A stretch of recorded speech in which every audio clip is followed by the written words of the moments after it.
Pseudo journalist की चलती तो आज मैं इंडिया की टॉप एक्ट्रेस और हाईएस्ट पेड एक्ट्रेस नहीं होती।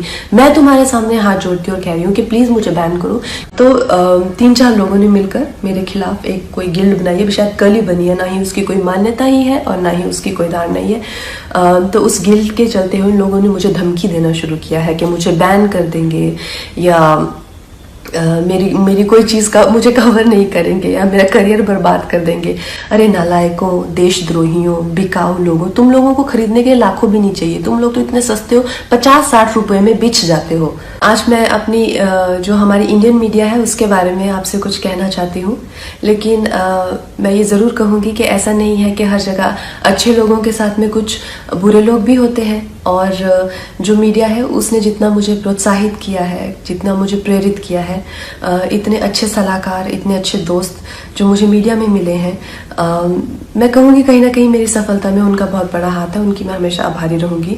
लेकिन जो दीमक की तरह जो एक सेक्शन मीडिया का है जो हमारे देश में दीमक की तरह लगा हुआ है और उसको धीरे धीरे करके उसकी गरिमा को, उसके स्मिता को, देश की इंटेग्रिटी को, देश की एकता को आए दिन अटैक करता रहता है, आए दिन इनके जो भी है झूठी अफवाहें फैलाते रहते हैं, अपने गंदे भद्दे विचार, देशद्रोहिता के जो विचार हैं वो ओपनली सबके सामने रखते हैं। और इनके खिलाफ हमारे कॉन्स्टिट्यूशन में किसी भी तरह का कोई भी ना पेनल्टी है और ना ही कोई सजा है।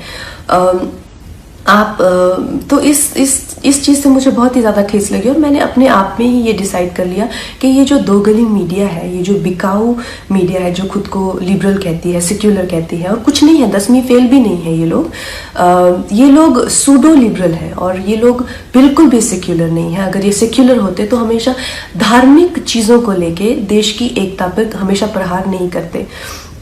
ऐसे ही एक चिंदी से जर्नलिस्ट को मैं 1-2 दिन पहले एक प्रेस कॉन्फ्रेंस में मिली, तो उसी की तरह बहुत सारे लोग हैं जो जितने भी हमारे जो सीरियस इश्यूज हैं, हमारे जो सीरियस कॉजेज हैं। वर्ल्ड एनवायरनमेंट में डे के दिन मैंने प्लास्टिक बैन को लेके एक कैंपेन किया था, जिसमें मैंने प्लास्टिक के खिलाफ ईशा योगा सेंटर के साथ में काफ़ी कुछ एक्टिविटीज़ की थी। इस जर्नलिस्ट को मैंने उसकी खिल्ली उड़ाते हुए देखा। फिर मैंने काउ स्लॉटर के अगेंस्ट, एनिमल क्रूलिटी के अगेंस्ट एक कैंपेन किया, उसका भी ये मजाक उड़ा रहा था। एक शहीद पे मैंने फिल्म बनाई, उसके नाम की खिल्ली उड़ा रहा है। और प्लीज़ आप ये गौरतलब ये है कि इनके पास किसी भी तरह का कोई तर्क वितर्क, समीक्षा या विचार जो कि एक पत्रकार का हक है, उस तरीके से नहीं गाली गलौज करके, गंदी बातें लिख के, प्रोफेशनल ट्रोल्स जो हैं खुद को मुफ्त का खाना खाने पहुंच जाते हैं ये हर जगह प्रेस कॉन्फ्रेंस पे।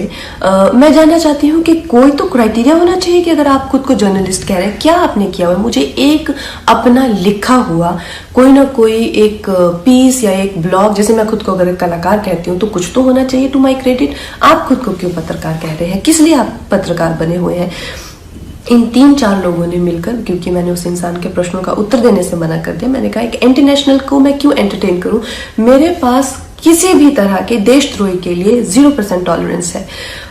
तो 3-4 लोगों ने मिलकर मेरे खिलाफ एक कोई गिल्ड बनाई है, शायद कल ही बनी है, ना ही उसकी कोई मान्यता ही है और ना ही उसकी कोई धारणा नहीं है। तो उस गिल्ड के चलते हुए लोगों ने मुझे धमकी देना शुरू किया है कि मुझे बैन कर देंगे या मेरी कोई चीज़ का मुझे कवर नहीं करेंगे या मेरा करियर बर्बाद कर देंगे। अरे नालायकों, देशद्रोहियों, बिकाऊ लोगों, तुम लोगों को खरीदने के लाखों भी नहीं चाहिए। तुम लोग तो इतने सस्ते हो, 50-60 रुपए में बिछ जाते हो।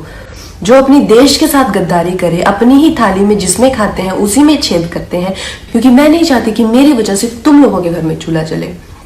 और इससे ज़्यादा बड़ा एहसान आप मुझ पे नहीं कर सकते कि आप मुझे बैन कीजिए। और जो भी मेरे भाई बहन इस देश के जो युवक युवतियाँ हैं जिन्होंने इन लोगों